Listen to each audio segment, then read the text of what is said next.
If you're anything like me, this conversation will make your blood boil and fill you with rage. But we're talking about it because it's important to bring awareness around these events and to build community and support one another when there are people at the government policy level that are saying that death is better than living with a neurodivergent condition. Hey, welcome back to It's Just ADHD.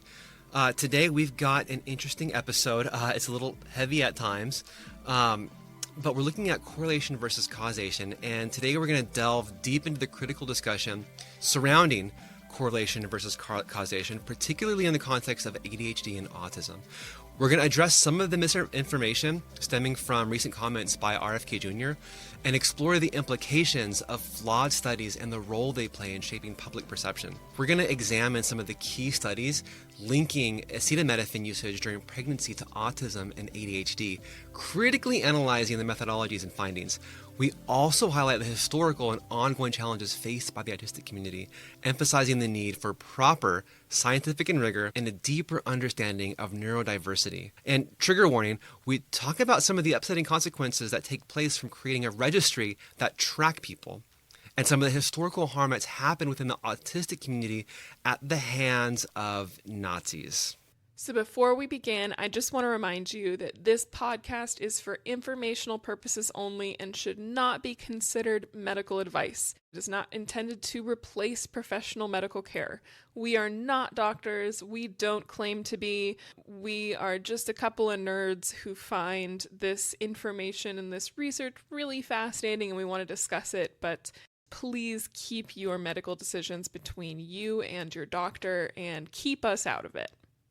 All right, let's begin. This isn't necessarily the episode that we were planning on recording originally. I know in some of the more recent episodes, we've been teasing a lot of fun subject matter. And I guess to kind of pull back the curtain on how we work, we have tons and tons of pages of research for all these different episodes in our backlog. And I'm a little bummed because we had some really fun ones that were upcoming, and this was supposed to come later.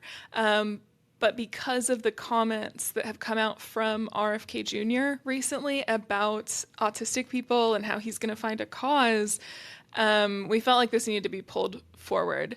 And our intention wasn't necessarily to make this podcast tremendously political. We're aware that like half of our listeners are not even in the US. But unfortunately, the comments from RFK are like so egregious, and he's putting money into like solving autism by September.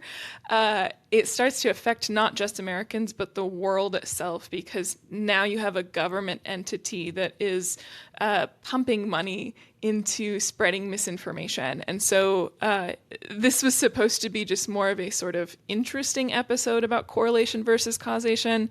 And now it feels like it's become a gravely important and topical episode about what can go wrong in these studies. And so inevitably, I'm sure that his task force will come up with some sort of cause. And I hope that you guys keep some of this in the back of your mind to be able to evaluate the validity of these studies. So he says, these are kids who will never pay taxes. They'll never hold a job. They'll never play baseball. They will never write a poem. They'll never go on a date. Most of them will not even be able to go to the bathroom on their own. And so a lot of autistic people have spoken out, right? Because that isn't what autism is. But basically, he's creating this task force. And in this task force, he is going to track both the public and private data of autistic people who have been diagnosed in the United States. And this includes things like smartwatch data, DNA records, so private information that isn't even part of your medical records to help and, in his mind, find the root cause of autism. And one of the other pieces of this that's super concerning is that the guy who is in charge of this, that he's put in charge, has never had a medical license. His dad had his medical license taken away. And they did an experiment where they gave autistic kids a chemical that is used to chemically castrate prisoners. So and now he's like in charge of all the autism data. Yeah, his name was David Geier, and he was disciplined by Maryland regulators more than a decade ago, I think in 2011, for practicing medicine without a license. That's crazy. So his dad, Mark Geier, was lost his license. He was delicensed, lost his license, and was also disciplined. It says with numerous violations of the Medical Practicing Act, including unprofessional conduct in the practice of medicine, willfully making or filing false reports or a record in the practice of medicine, willfully failing to file or record any medical report as required under the law, practicing medicine with an unauthorized person, or aiding an unauthorized person in the practice of medicine, grossly overutilizing healthcare services, failing to meet appropriate standards for the provision and quality of medical care, and failing to keep adequate medical records under the Maryland Health Code. And so David Geier was disciplined by Maryland courts, and the Autistic Self-Advocacy Network has previously objected to Kennedy's nomination to lead the Health and Human Services and spoke out against the agency's hiring of this guy. The Maryland Board of Physicians disciplined him in 2011 for practicing medicine without a license. So this whole thing makes my blood boil.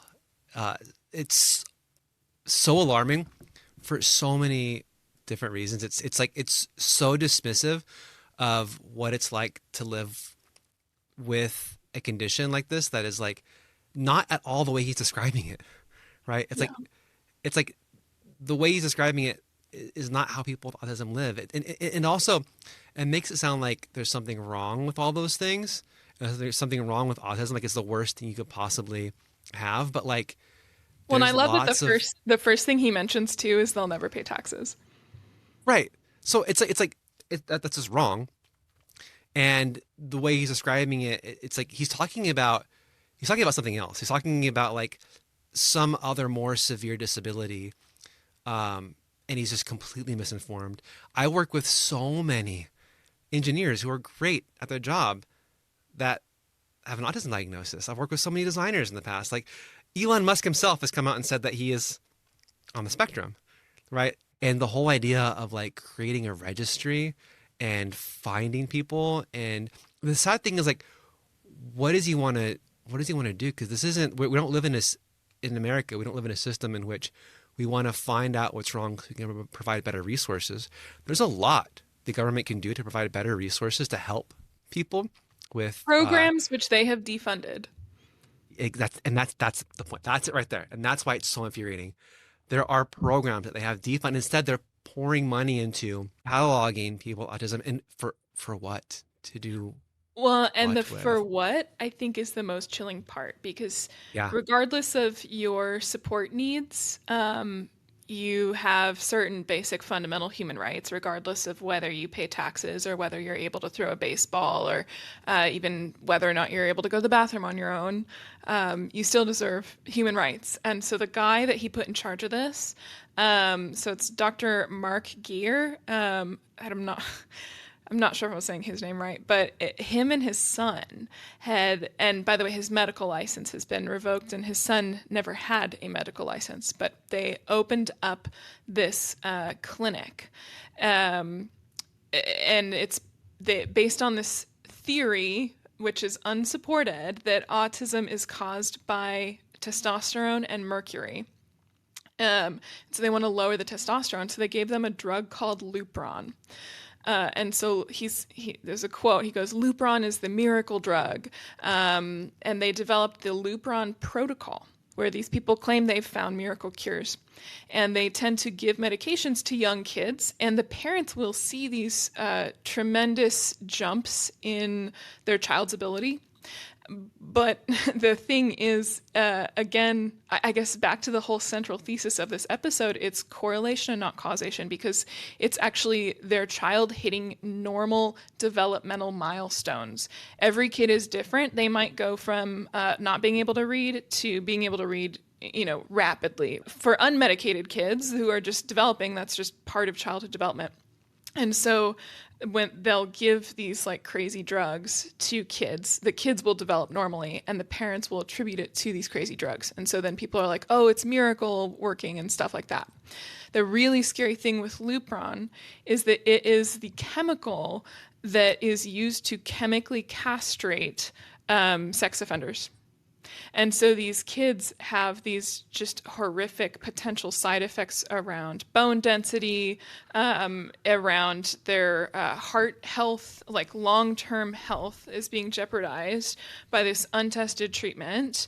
It also can interfere with puberty, and it's just painful injections. And so a lot of autism experts have spoken out about this and said that it's like horrific that they're doing it. So this is actually a quote from Simon Baron-Cohen. He's not my favorite guy because unfortunately, This guy.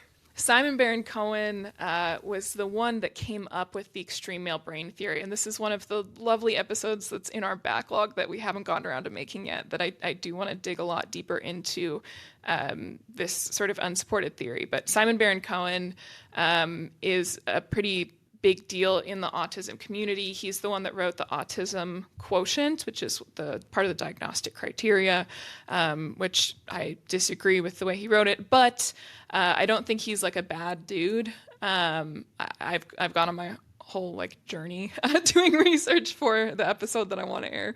At any rate, so Simon Baron-Cohen, a big figure in autism research, director of the Autism Research Center. And so this is a quote from him. The idea of using Lupron with vulnerable children with autism who do not have a life-threatening disease and pose no danger to anyone without a careful trial to determine the unwanted side effects or indeed any benefits fills me with horror. So experts do not think that Lupron is a safe or good thing. And so they went and gave all these kids all these chemicals that are used for chemical castration. And now, bringing it back to the RFK Jr. thing, he is the one that's in charge of the autism database. And so when you're saying, what are they going to do with this data? Well, this guy has already done very scary things, very abusive things to autistic children. And so it terrifies me that he's now going to have a database with everyone's information of both private and public, public, your private healthcare records, as well as data from companies like your smartwatch. Yeah, and it's horrifying. And it's because they're demonizing autism as if you can't be a functioning member of society, and we know that that's not how autism works. It's like he wants to eradicate this thing he clearly doesn't understand. He doesn't want to help.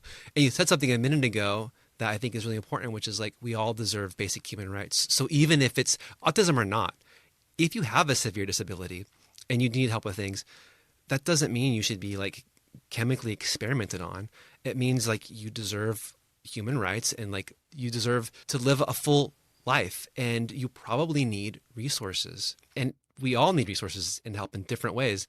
And that's when you think about a government that should be supporting its people, it should be into programs like that help people who have autism, who don't have autism, who have different disabilities, that can help society as a whole by making more people that can by helping people to participate in society, not like rounding people up to eradicate something that is fundamentally misunderstood because they're looking at the wrong data. They're looking at it the wrong way. They've drawn the wrong conclusions from what they're seeing. They're seeing something and they're pointing somewhere else because they made up their minds on something. Yeah, let's jump into it. This was originally not supposed to be such a heavy episode. It was supposed to be more of an interesting case study on a correlation versus causation thing that actually tripped me up when I first read this study that came out, because I was like, wow, this data looks really compelling, but it does not match my understanding of what causes autism and ADHD. So what's going on there? And so I wanted to do a little bit more research and break it down for you guys. So trying to bring the mood back up, even though we just talked about some awful, awful stuff. But, there's no better way to bring up the mood and have some fun than some legal drama. Maybe that's just me, but I love watching legal drama type of stuff on YouTube where lawyers will like break down cases and explain the behind the scenes stuff. It's kind of fun. So one of the big lawsuits that has happened in the last couple of years is actually against Johnson and Johnson, who are the makers of Tylenol in the United States. And so Tylenol, the active ingredient, it's a painkiller. Active ingredient is acetaminophen, or for other global listeners, paracetamol is the active ingredient.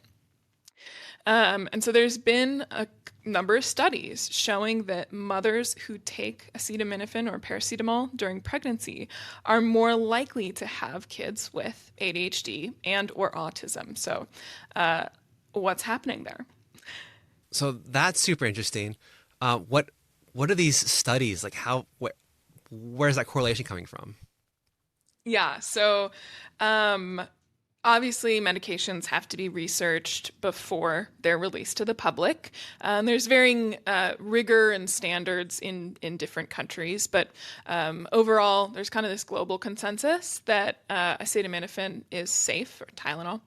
So the U.S. Food and Drug Administration and the European Medicines Agency both consider acetaminophen to pose minimal risk during pregnancy, and they've come to that conclusion after some research. Not only that, but acetaminophen is used so widely by so many people that I think the sample sizes have got to be huge in our ability to like look at what acetaminophen actually does. And not only that, but like it's the thing they recommend when you can't take anything else. Like you can give Tylenol to babies at low doses, and it's the thing you can give like to pregnant women, and like when you can't take ibuprofen and other more harder painkillers, Tylenol is like the easygoing one. So. Yeah, that's exactly right. So like aspirin and ibuprofen, which are ibuprofen is non-steroidal anti-inflammatory medication, can cause fetal organ damage. And so actually acetaminophen is the painkiller of choice, according to most health experts, for pregnant people. Despite all that, there was a 2021 consensus statement by an international group of scientists and clinicians recommending that pregnant individuals forego acetaminophen unless its use is medically indicated, among other precautionary actions, due to the potential risk of developmental disorders such as autism and ADHD. And so from there, a lawsuit popped up. Actually, a number of lawsuits popped up against Johnson and Johnson, which is the parent company for Tylenol in the United States, as well as pharmacies in the United States, such as Walgreens, CVS, and Costco. Because that's where these parents purchased the medications containing acetaminophen. This was in 2021. I think this was shortly thereafter. I don't know when the cases started, but I do have updates from 2024 when they recently made a ruling. So they were ultimately consolidated into a class action lawsuit, and the federal court case was dismissed. But there's currently an appeal. So this saga, this legal drama is ongoing. So in that consolidated case, the plaintiffs, so the people who were suing on behalf of pregnant folks, lost, but they submitted an appellate brief. So an appellate brief is a written argument submitted to a court of appeals that argues why a trial court had made an error. So why a lower court in the sort of hierarchy was mistaken in their ruling. So in their appellate brief, the people filing this class action suit against Johnson & Johnson allege that the judge in their original case, named Judge Coate, overstepped by usurping the jury's role to weigh evidence and, in effect, deciding a complex scientific debate herself by picking a side. So more specifically, the plaintiffs contend, this is kind of legal jargon from their website, that the district court's 2023 decision to exclude all 5 of their general causation experts under Rule 702D demonstrates a fundamental misapplication of the Daubert standard, turning the court from gatekeeper into scientific arbiter. So the Daubert standard is a legal rule of evidence used in federal courts to assess the admissibility of expert witness testimony. So an expert witness is someone who has a relevant area of expertise in their field. So think of like a forensic psychologist. They weren't present during like the scene of a crime, so they're kind of different from a typical witness. They weren't there, they weren't involved, but they would like a forensic psychologist might do a psych eval on a perpetrator. So in this case, the expert witnesses are actually like doctors. But per the Daubert standard, you need to make sure that those expert witnesses are like legit. Like you can't just go grab a doctor off the street and have them testify. And you have to make sure that they're using scientifically sound evidence and proper methodology and stuff like that. So in their brief, where they're trying to say why they're appealing the case, they argue that Judge Coate applied unsubstantiated and novel methodological standards to exclude a number of the doctors they used as expert witnesses, each of whom is a distinguished expert in fields such as epidemiology, psychiatry, and pharmacology. I could see the thread, but it sounds like, first of all, the judge is making a statement, and now judges aren't always right. But we're talking about like widely accepted science that goes into this. And so it makes me think of this like rise of ADHD in the TikTok era and the whole correlation versus causation thing. You could imagine like, is TikTok causing ADHD? And maybe people are saying that. But this sort of goes at like, you have all these people talking about trying to find a scapegoat, trying to find somebody to blame for why life is hard, rather than like learning how to cope with it, learning how to develop skills for it, looking at the genetics and like just finding how to live with these conditions. It's like it must be somebody else's fault, like TikTok, like Tylenol, like vaccines. This starts to feel like the vaccine argument, right? Where it's like vaccines caused this this problem. Or in the dangers of like the COVID vaccine that got rushed out so quickly. Medicine, like medicine and vaccines go through so much scrutiny before they're released to the public. And Tylenol is used so widely that it's like, it's surprising the things that people will believe anecdotally, to the point where like they'll bring up these lawsuits and inform their opinions around it. Well, and to your point, Johnson & Johnson put out a statement during all of this, and they said these lawsuits have created confusion on the safety of one of the most studied medications in history. And they say acetaminophen is recommended by doctors as a first-line treatment option for people who have a fever or are experiencing pain during pregnancy. It's scientifically known that not treating these conditions may have serious health consequences for both the mother and the baby. And so, you know, something like this can feel relatively benign, but actually, if you scare mothers and scare pregnant people out of taking medications to treat their fevers and to treat chronic pain, it actually could also have adverse impacts on the child, which kind of reminds me of, you know, when we did our medication episode, a lot of people with ADHD medication talk about the side effects that can potentially come up with ADHD medication, but you very rarely talk about the potential consequences of not treating ADHD and potentially not using medication, because there's a cost to either side. And so I'm not saying I'm like pro medication in every situation. I'm just saying that both sides, the pros and the cons, need to be evaluated against each other to make sure that you're making an informed decision in these scenarios. So it's not that one side is universally safer than the other. But especially when you're saying like the medication is causing some effect that we deem worse than some other outcome, right? Like you see this with vaccines.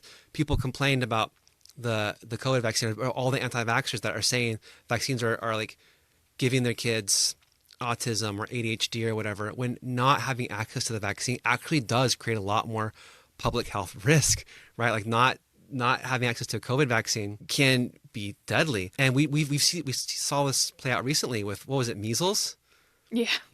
Right? Like measles is a disease we had eradicated in this country. It's brutal, it's horrible, and it's something that it kills kids. We can prevent that. There's zero evidence that vaccines have anything to do with any kind of neurological condition. And there's so much evidence that having access to the vaccine actually saves lives and can eradicate diseases. And here recently we've had measles come back after being eradicated for over 100 years. It's wild. It's great. We're living in a wild timeline. But one of the things you said, the operative word there is causation. So to dig into a little bit more why she threw out all these expert witness testimonies was because they were presenting causal evidence, not correlation, but they were trying to prove causation in a way that she said was not scientifically sound. And then the plaintiffs came back and said that she cares more about the implications of the ruling for pregnant women than actual scientific rigor. So they're kind of throwing shots at this judge. But in her 148-page ruling, she says, this is a direct quote, instead, the unstructured approach adopted by the plaintiff's experts permitted cherry picking, allowed a results-driven analysis, and obscured the complexities, inconsistencies, and weaknesses in the underlying data. So that's why she threw out all of those expert witnesses, was just because they were trying to allege a causal relationship in a non-rigorous scientific way. But the Second Circuit's ruling is going to be anticipated in early 2025. So this is ongoing. We'll see the success of their appeal to a higher court. So do you want to go ahead and actually dig into one of those studies? Yeah, let's talk about it. Yeah, because when I first read this, when it first came out, I was like, this actually is pretty compelling. And I was trying to figure out why it doesn't match. You know, anyone who's been listening to the show, we talk about it all the time. These things are genetic. We're not at the question of whether it's genetic. It's specifically which genes and to what degree. And we'll talk about some of those genes a little more, like my favorite thing. I love talking about these genes. But in the research world, it's not if it's genetic. But anyway, this is a study in the United States, and this particular one that recently dropped tracked a cohort of 307 African-American women from 2006 through 2011 who agreed to give blood samples during their pregnancy. So the researchers tracked plasma biomarkers for acetaminophen in their blood samples. And then the study followed the children of these women for 8 to 10 years. Among the women who did not use acetaminophen during pregnancy, the rate of ADHD diagnosis for these kids was 8.6%. But for the women who did use acetaminophen, and for whom it showed up in those blood samples, the ADHD rate of diagnosis was 17.7%. So it was around twice as likely. And so these stats were so actually I misspoke. This was just for women who took acetaminophen. It was double. So binary yes or no. Have you ever taken it while you're pregnant? But as a next step, they also looked at the blood samples of the women.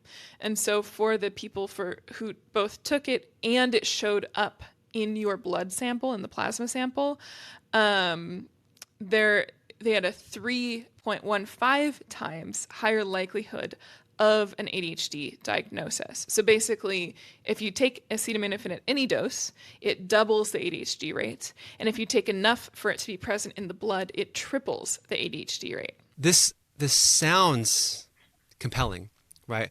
Because you have like a group of people that have been looked at longitudinally. So over time, you've seen them progress. You have their blood samples, so that gives you biomarkers. And so you're looking at acetaminophen and ADHD.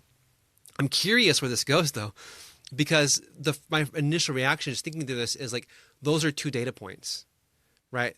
Acetaminophen and ADHD are two data points. Are they all related? Like you could pick any data point, right? That anything that was in their blood, you could pick anything and say, did this attribute to the ADHD? There's so much like noise in that sample that it's hard to say it was specifically one thing, especially if you look at any like socioeconomic aspects, like where do they live, what access do they have resources to, like their ability to get their kid diagnosed. Now maybe I'm jumping ahead a little bit. I need to hear more about this because those two data points feel, when compared, if we look at this, interesting, but also I don't know if there's what's connecting them. What's the actual relationship here? Yeah, so I think you're kind of getting close on some of these. So number one, the sample size was only 307 people, and so while it is a longitudinal study, that's not a tremendously large sample. That's relatively small.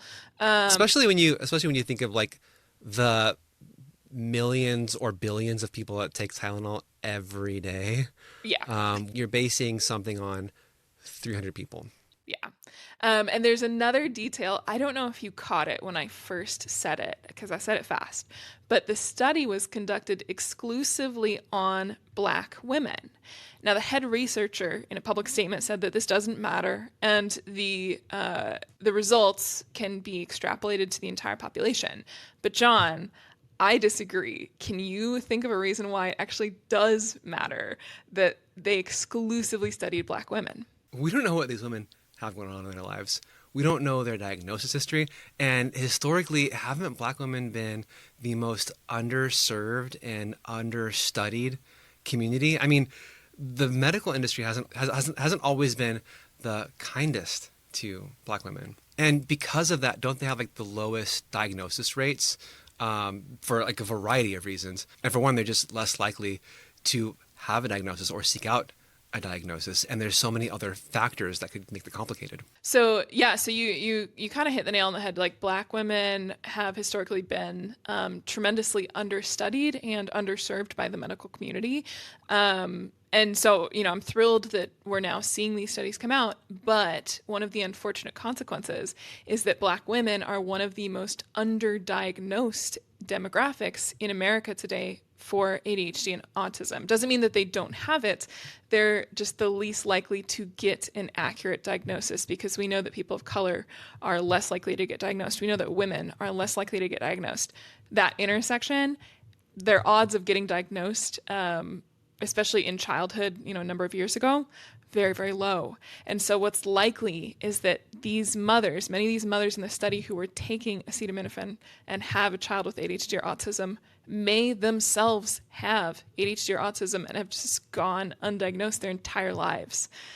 So I contend that it does matter that they studied this group, and unfortunately, sadly, introduces a variable in the results, because these women are unlikely to have gotten an accurate diagnosis in their lifetimes. It almost completely invalidates the results of the study, because if we're talking about a group that is historically underserved by the medical community and is undiagnosed, then you can't really say that the acetaminophen did anything related to their actual access and ability to get a diagnosis.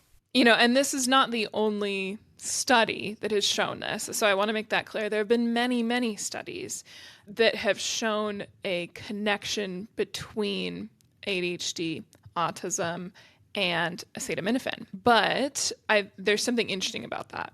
And it's that they don't ever split them into groups and have one group take Tylenol and have another group take like a placebo. It's always the mothers who need the Tylenol and take the Tylenol, and then they measure the results. So I think that's interesting, because why might these mothers need more Tylenol? That is a great question. Why would they be taking? Why would pregnant mothers with ADHD be taking more painkillers?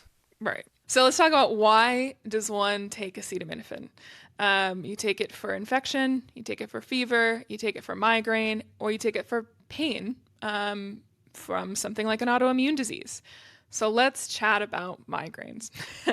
From the Harvard Adult Autism website, this is a direct quote: "There are many kinds of headaches, and migraine headaches are much more common among autistic adults, at 42% of autistic people being affected, compared to the general population only being affected at 10%. So that's a 4 times increased risk of migraines.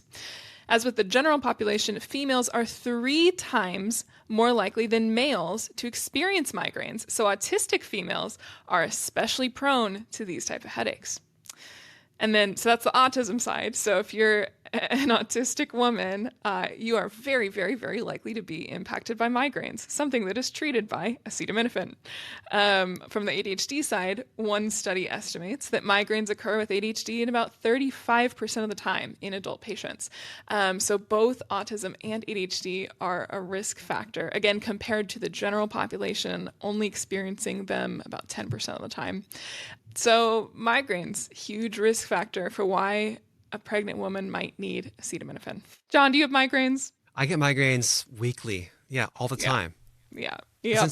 I've had migraines since I was a kid. Like I remember, like I have vivid memories of like my head hurting so bad, I couldn't like the light would hurt it. So I would lie in bed with like a washcloth over my eyes since I was a kid. So I feel like I've definitely had about 35% more migraines than anybody else I've known. Yeah, I have a lot of friends as well who have the like migraine, autism, ADHD connection. Now, I'm very lucky. I don't tend to get migraines. I don't think. I think most of my stuff is more sensory than migraine. But one that I am affected by is autoimmune disorders, which are, of course, another reason why one might take acetaminophen. I wanted to dig in. There are a ton of studies linking autoimmune to autism and ADHD, but I wanted to dig into this really fascinating one that I found for like while researching this paper. I am obsessed with this and I kind of want to maybe do like a spin-off episode, but like we said, our backlog is already so long. But anyway, so from this study, there are over 1,000 genes cataloged that may contribute to autism heritability. So again, we're at the point, it's not, is it genetic? It's which ones.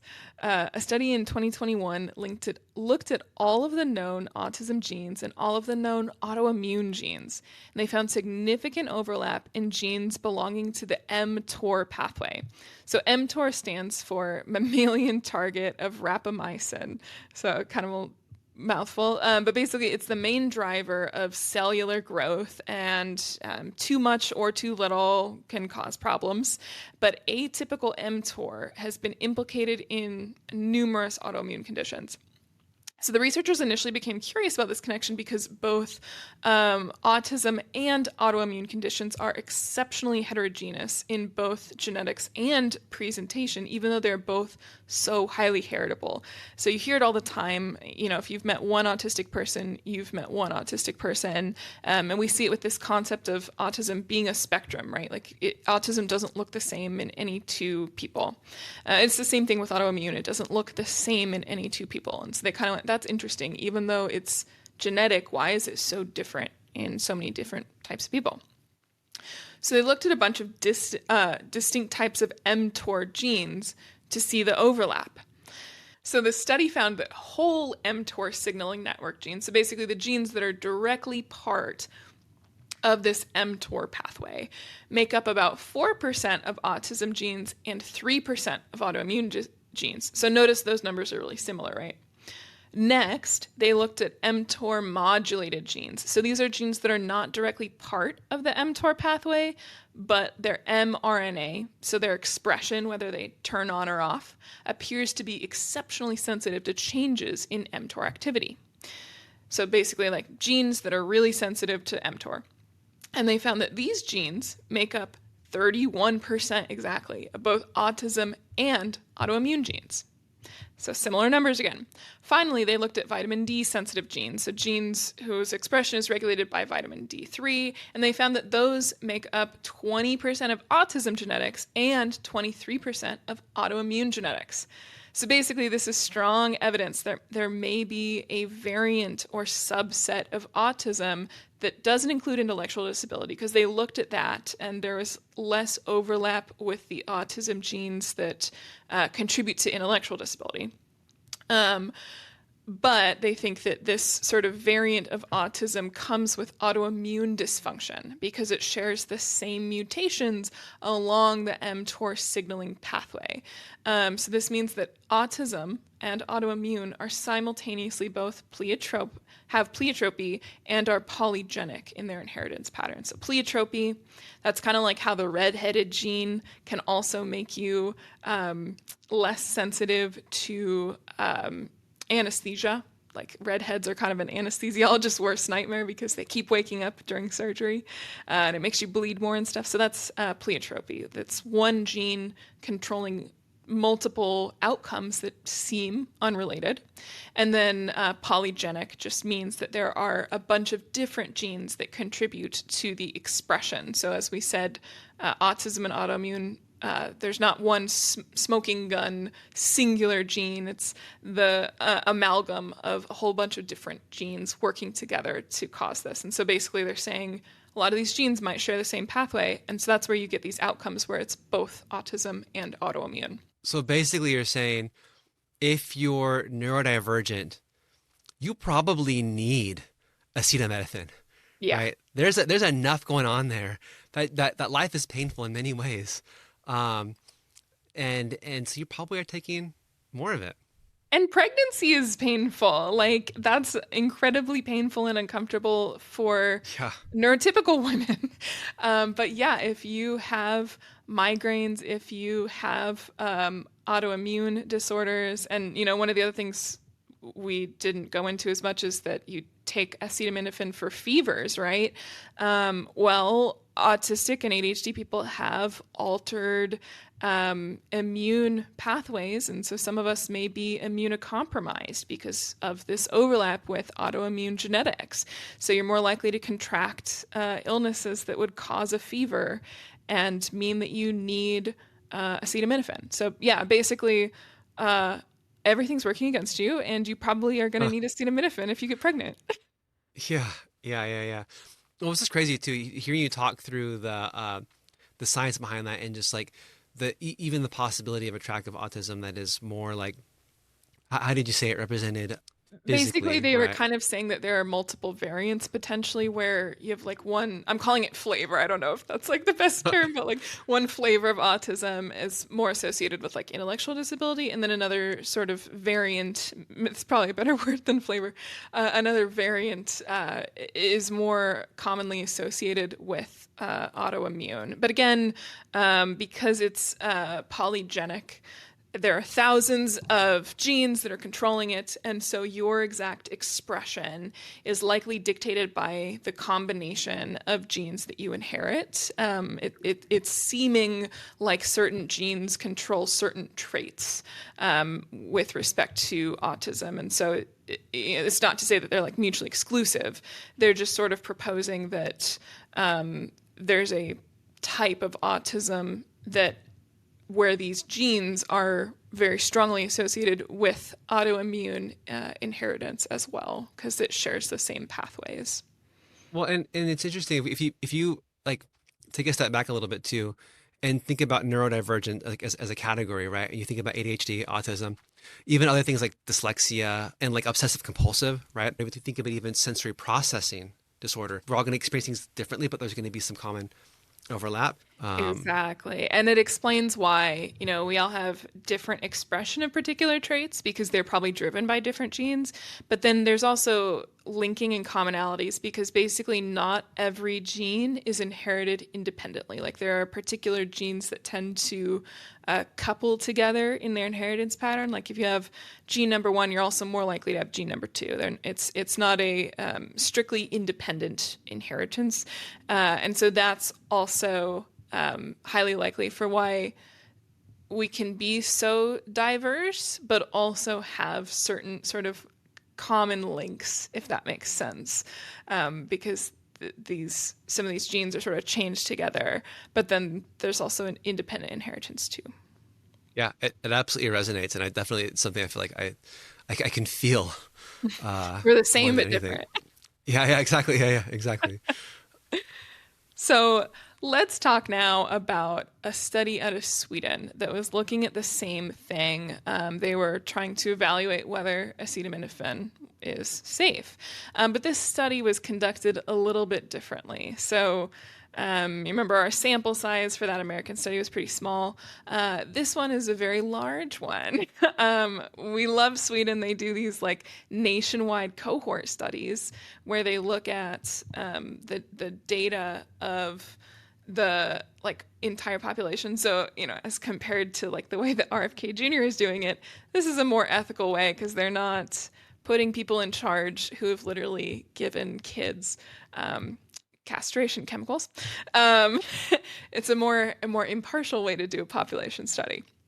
This is the right way to do it. So they got a sample of around 2.5 million children born between 1995 and 2019. Okay, so this one's got like over 2 million people. 2.5, yeah, it's huge. So if our first study was 300 people, when you look at what happens to 2 million people, this is either going to corroborate what we found, or it's going to show us something different. This is a very statistically significant sample size. What if I told you it's about to do both? Corroborate and show us something different. This is interesting. Yeah, yeah. So they looked at them. So basically, children born between 1995 and 2019 with a follow-up through December 31st, 2021. So initially, they looked at the raw data, and they found the same thing. There appeared to be a connection between ADHD, autism, intellectual disability, and acetaminophen usage. So in total, they found that around 7% of the children in the study were exposed to acetaminophen during pregnancy. So they totaled up the crude absolute risk. This is like how it's phrased in the paper. The crude absolute risk at 10 years of age for those not exposed versus those exposed to acetaminophen were 1.3 versus 1.5% for autism. 2.5 versus 2.9% for ADHD, and 7% versus 8% for intellectual disability. So there's a modest increase with acetaminophen exposure. So they corroborate that, right? But when they added in sibling data, it changed everything. So basically, Whoa, okay, that's super fascinating because, like, on face value, and I'm curious if they did the controls here too. But at face value, those are some compelling statistics. Now you're telling me. So talk about siblings. Yeah, so they didn't do a control. They were basically just looking at medical records of any person who was prescribed acetaminophen or like purchased it. But the siblings in this study, the siblings are the controls.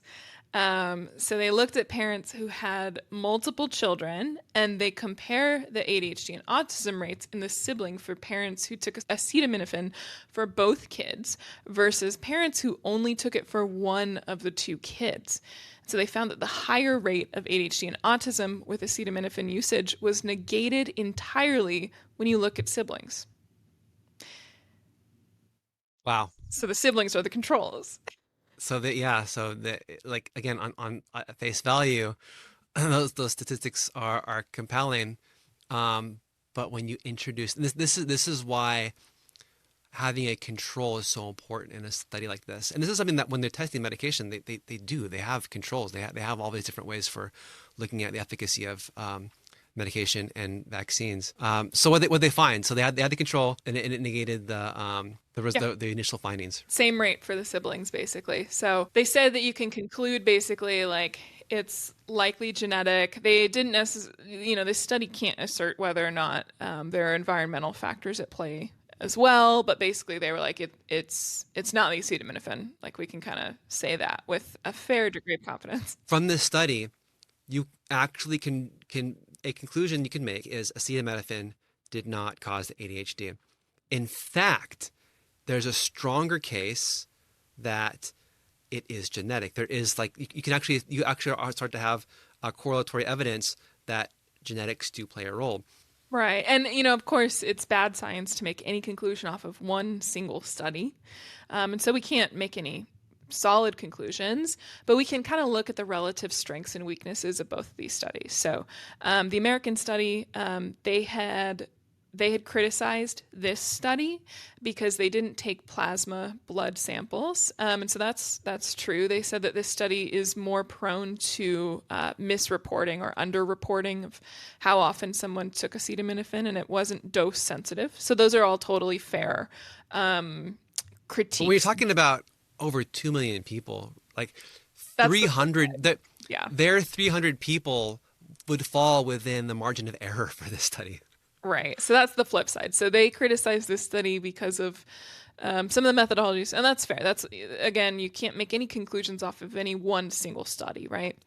But the flip side is that you're talking about a study on 2.5 million people that also included sibling data versus a study on 300 people that did not include sibling data, and so or control at all. exactly.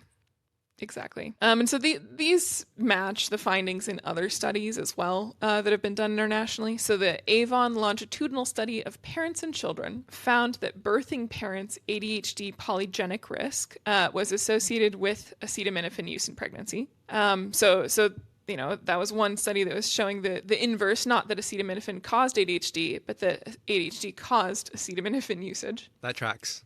Yeah. There was a Norwegian cohort study that found that birthing parents' ADHD polygenic risk, so again, they're looking at the genetic profiles here, was associated with pregnancy pain, migraine, and the use of pain medications, including acetaminophen, while birthing parents' autism polygenic risk was associated with migraine. So, another study out of Norway with similar findings that was looking at the genetics.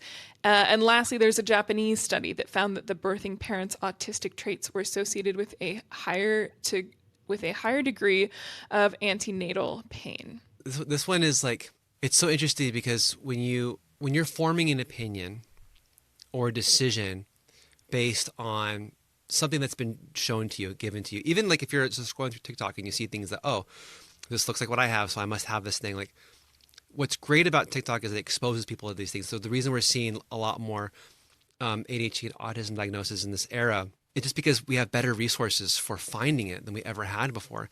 And it doesn't mean that the thing in front of you is causing the condition, right? And so I think people are so they're making emotional decisions a lot of the time. They're getting one piece of evidence shown to them, and instead of asking who funded that, where was the source, can I find other things that prove or disprove that, you're making an emotional biased decision or opinion, or like spreading the misinformation rather than trying to understand what's true and real. Yeah, that's exactly right. I think that this goes to show why you can't use any one study, right, to draw conclusions. And so I know we talked about in the beginning of the episode, we didn't want to make too many of our episodes political because we have a pretty meaningful international audience. We don't want to make this like US centric. But by the way, we do have upcoming episodes in the backlog about ADHD care across different countries, which I'm really, really excited for all those probably multiple episodes to air, because we're talking to a lot of people from a lot of different countries. But I feel like, unfortunately, this turn of events in America will affect the entire world, in that we are likely about to pump out some very flawed studies.